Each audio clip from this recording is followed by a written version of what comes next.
Jim Collins wrote a book, Good to Great, and he talks about your hedgehog strategy, combining where your expertise is with your passion, with what's going to make you a lot of money. Only do things that intersect those three things. Because if you're passionate about it and you have expertise, but you don't make money, you can't build a team. And if you are, good at it and you make money, but you're really not passionate, then someone else is going to run circles around you and they're going to outwork you. They're going to outthink you. They're going to be putting in that extra effort to build big partnerships, et cetera. So you really can't succeed unless you consider those three things. But then over time, I realized while reflecting on this, that my biggest successes have come from a different combination of three things that are similar. So the first one is to ask yourself, what is your biggest strength? It could be your team's biggest strength or you personally. Where have you made the most progress? You just seem to have almost an unfair advantage over other people.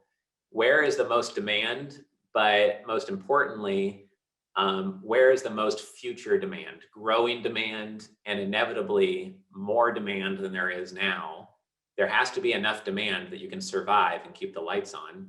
But where's your biggest strength intersect with growing demand and enough future demand that's going to be a great area to focus on? But also, where is there going to be the lowest competition? How do you do something that's not so niche that no one wants to work with you, but is niche enough that everyone in that niche says, oh, wow, there's someone who works just with people like me, or that's refreshing, or we've been looking for someone who understands our needs, et cetera. When you combine your biggest strength, which where there's a lot of future demand, but low competition, then what you get is more results on average than when you put energy into anything else.